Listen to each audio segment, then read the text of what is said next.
Will there be a military clash between India and China this year? Now, that's an incredibly intense, real-world geopolitical question, right? But what if I told you that right this second, people aren't just debating it, they're actually betting real money on the outcome? Yeah, no joke. Over on a platform called Polymarket, traders have already thrown down over 125 grand on just an 11% probability of this exact conflict happening. It's wild. So let's dive into this. Welcome to the unregulated, rapidly expanding world of prediction markets, where the absolute chaos of the real world is literally turned into tradable assets. Welcome to today's Explainer. We're unpacking a fascinating and honestly, slightly terrifying theme today. We're looking at how technology is increasingly being used to predict, distort, and manipulate our digital reality.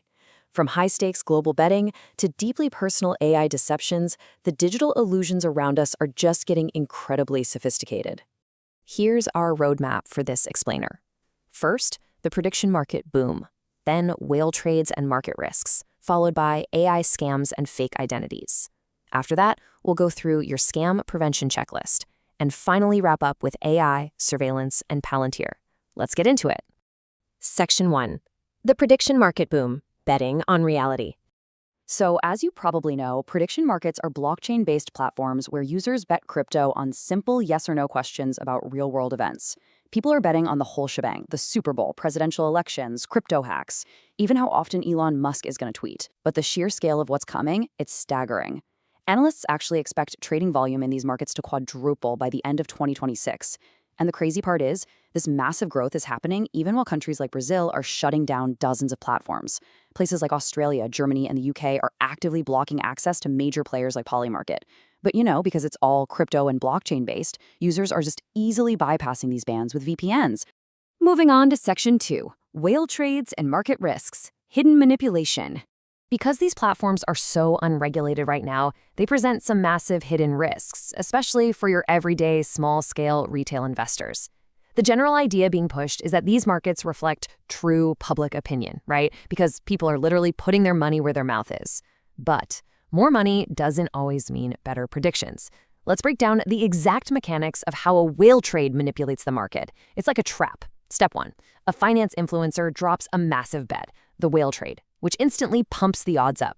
Step 2, they jump on social media to hype up these newly artificially inflated odds. Step 3, regular retail investors see all this hype and buy in right at the absolute peak. And then step 4, the influencer quietly sells off their shares. They walk away with a massive profit, and the regular users, they're left holding the bag. So it's not just shady influencers you've got to worry about here. Insider trading is a very real, very present threat. Get this. An active-duty U.S. Special Forces soldier allegedly used classified intelligence to bet on the removal of Venezuelan leader Nicolas Maduro. He walked away with $400,000 in profit, 400 grand. And beyond that, think about what happens when a wealthy player drops millions just to skew a political bet. The headlines start screaming things like, "Market sees 80% chance this law will pass."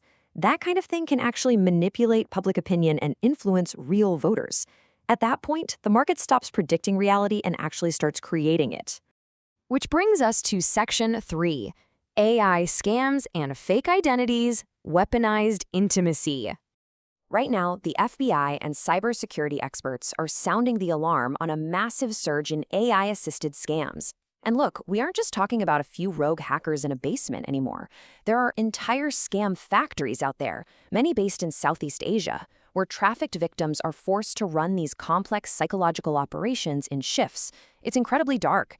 Take the persona of Emily Hart, for example. She was presented online as a Christian nurse pushing pro-Trump, MAGA political content.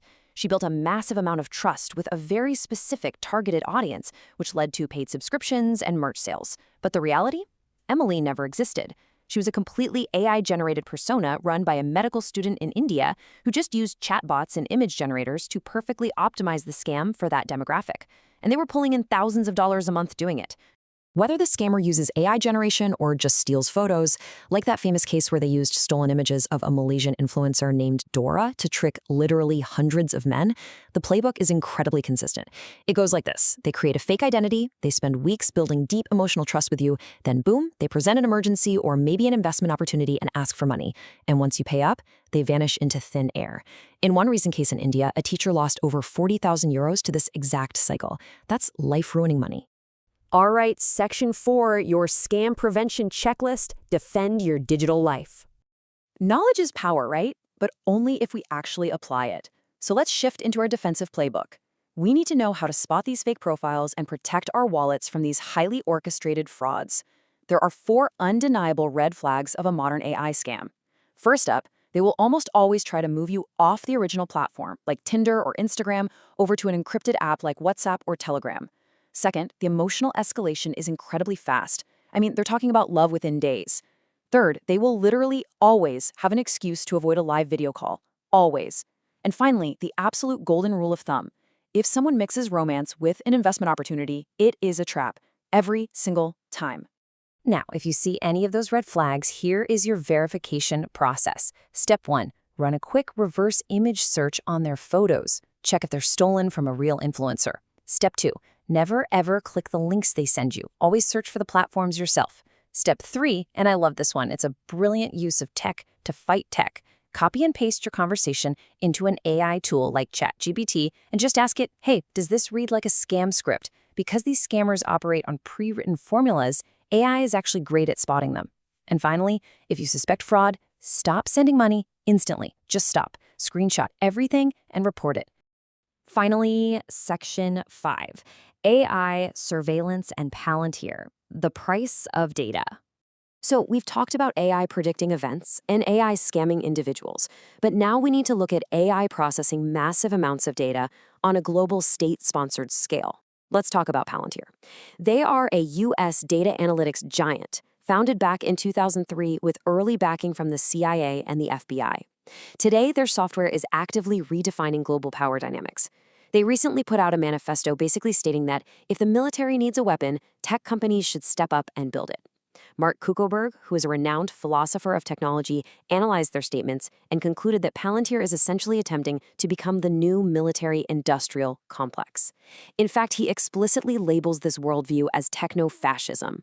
He argues that their goal isn't just to make a profit, but to actively change global politics by supporting specific security actions through their technology.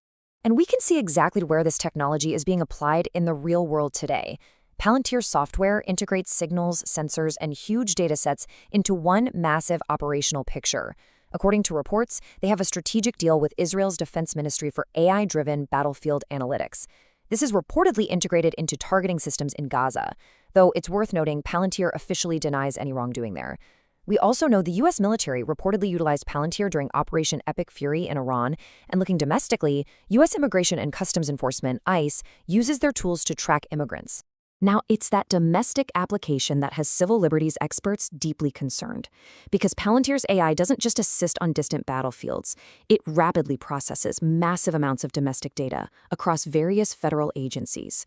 We're talking about cross-referencing biometric data, analyzing public social media posts, monitoring border entry logs, the works. Palantir themselves actually boasts that they can track people in near real time. And experts are warning us, sure, fighting crime sounds universally good, but handing law enforcement this level of mass surveillance capability, it provides the exact tools needed to arbitrarily crack down on or even repress everyday citizens. All of this leaves us with a final, vital question to think about. From prediction markets that let wealthy whales literally buy public opinion, to AI scams that weaponize intimacy against the most vulnerable, to data giants building near real-time tracking systems, the digital illusions are closing in.